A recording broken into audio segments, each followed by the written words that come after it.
بسم اللہ الرحمن الرحیم۔ میں ہوں حارث خان اور آپ دیکھ رہے ہیں world facts official T V. آج کی ویڈیو میں ہم غزوہ تبوک کے بارے میں بات کریں گے، تو شروع کرتے ہیں ہماری آج کی ویڈیو۔ سب سے پہلے ہم غزوہ تبوک کے پس منظر پر روشنی ڈالیں گے۔ رجب 9 ہجری میں شام سے تیل لے کر آنے والے ایک قطبی تجارتی قافلے نے یہ اطلاع دی کہ رومی افواج مدینہ پر حملہ آور ہونے کے لیے تیار ہو رہی ہیں۔ روم کا بادشاہ ہرقل اس بڑی سلطنت کا سربراہ تھا جو ارد گرد کی وسیع رقبے پر پھیلی ہوئی تھی اور جس نے کچھ عرصہ قبل ہی ایران جیسی بڑی طاقت کو شکست دی تھی۔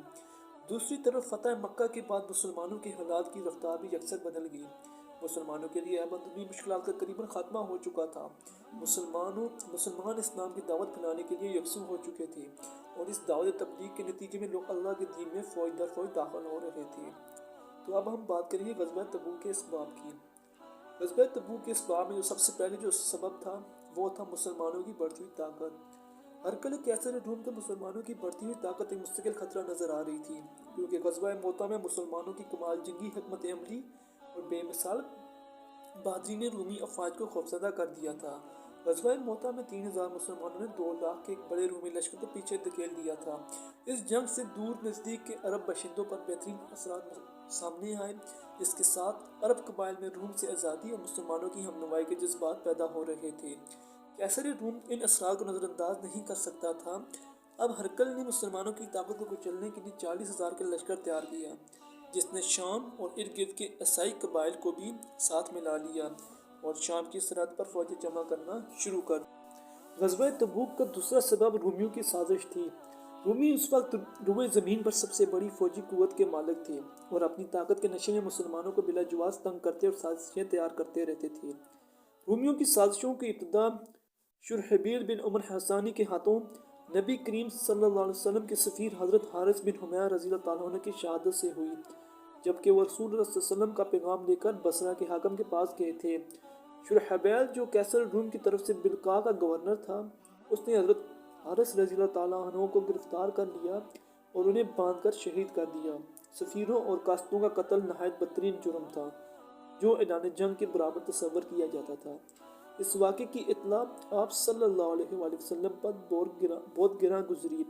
آپ صلی اللہ علیہ وآلہ وسلم نے بدلہ لینے کے لیے 3000 کا لشکر بھیجا اور مارکہ موتا پیش آیا۔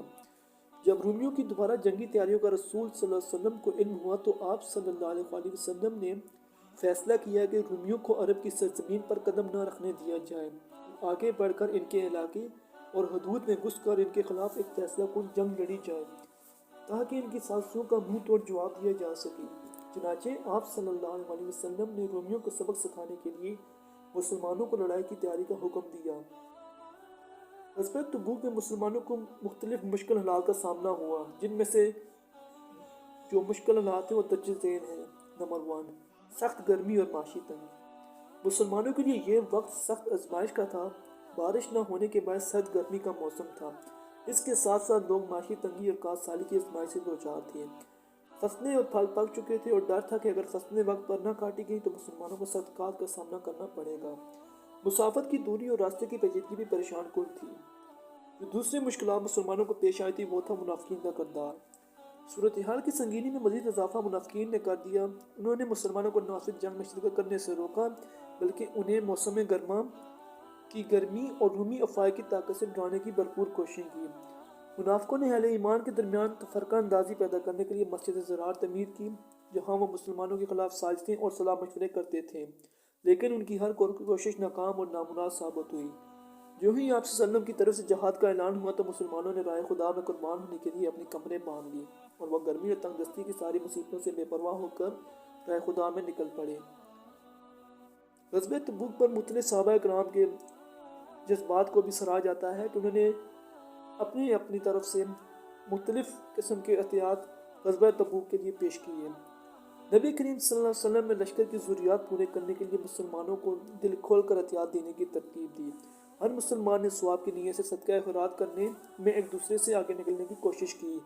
حضرت عثمان رضی اللہ تعالیٰ عنہ نے جہاد کے لیے قریباً 1000 اونٹ، 100 گھوڑے اور 2 سوقیہ چاندی قریباً 29.5 کلو اور 1000 دینار قریباً 5.5 کلو سونے کے سکے آپ صلی اللہ علیہ وسلم کی خدمت میں پیش کر دیے۔ حضرت ایمان بن عوف رضی اللہ تعالیٰ عنہ نے 200 کیا چاندی پیش کی۔ حضرت عمر رضی اللہ تعالیٰ نے اپنی کمائی کا نصف حصہ جہاد فی سبیل اللہ کی نظر کیا۔ حضرت ابو بکر صدیق رضی اللہ تعالیٰ نے اپنے گھر کا سارا مال نبی کریم صلی اللہ علیہ وسلم کی خدمت میں لا کر ڈھیر کر دیا۔ حضرت عاصم انصاری رضی اللہ تعالیٰ عنہ قریباً 90 وسق یعنی 13,500 کلو کھجور لے آئے، اور حضرت عقیل انصاری نے دن بھر مزدوری کر کے ایک سایہ یعنی 3.5 سیر کھجور لا کر دی۔ اس طرح بقیہ صحابہ نے بھی اپنی مالی حیثیت کے مطابق صدقات دیے۔ عورتوں نے بھی احتیاط میں بڑھ چڑھ کر حصہ دیا اور اپنے زیور بھی آپ صلی اللہ علیہ وسلم کی خدمت میں حاضر کر دیے۔ بعض غریب صحابہ رضی اللہ تعالیٰ عنہ ایسے بھی تھے جن کے پاس دینے کے لیے مال نہ تھا نہ سواری، لیکن اللہ کی راہ میں جان قربان کرنے کے لیے ہم وقت تیار تھے۔ آپ صلی اللہ علیہ وسلم نے سواریوں کی کمی کی وجہ سے انہیں ساتھ لے جانے سے معذرت کی۔ قرآن مجید میں ان لوگوں کی اخلاص کی گواہی کی گئی ہے اور ان کی حالت بیان کی گئی ہے۔ قرآن مجید ترجمہ: میں تمہیں سوال کرنے کے لیے کچھ نہیں پاتا، اور وہ اس حالت میں واپس ہوتے کہ ان کی آنکھوں سے آنسو رواں ہوتے کہ خرچ کرنے کے لیے کچھ نہیں پا رہے۔ اب ہم مختلف واقعات کے بارے میں بات کریں گے جو کہ غزوہ تبوک کے دوران پیش آئے، جس میں سب سے پہلا جو واقعہ ہے وہ ہے سواری اور سامان کی کمی۔ رجب 9 ہجری میں نبی کریم صلی اللہ علیہ وسلم 3,000 صحابہ کے ساتھ شام کی جانب روانہ ہوئے۔ اسلامی لشکر میں 10,000 سوار تھے۔ سواری اور سامان کی سخت کمی تھی۔ ہر 18 آدمی کے لیے صرف ایک اونٹ تھا جس پر صحابہ رضی اللہ تعالیٰ عنہ باری باری سوار ہوتے، اکثر پیدل چلتے رہے۔ اس طرح کھانے پینے کے سامان کی کمی کی وجہ سے بعض اوقات صحابہ رضی اللہ تعالیٰ عنہ کو درختوں کے پتے بھی کھانا پڑے۔ اس لیے اس موقع کا نام حبش عبیش اسرت یعنی تنگی کا لشکر پڑ گیا۔ تو دوسرا واقعہ یہ تھا کہ گرم موسم اور راستے کی مشکلات۔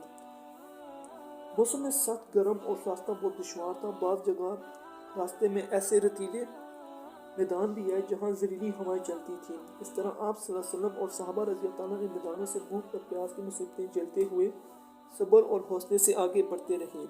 مسلمانوں نے تبوک کا 500 میل کا فاصلہ قریباً 15 دنوں میں طے کیا۔ تیسرا واقعہ رومی فوج کا خوف۔ تبوک پہنچ کر معلوم ہوا کہ رومی فوج خوف کی وجہ سے مسلمانوں سے لڑنے کے لیے تیار نہیں ہے۔ رومی فوج اپنی جان بچانے کے لیے ملک کے مختلف شہروں میں بکھر کے اور مسلمانوں سے ٹکر لینے کی ہمت نہ کر سکے۔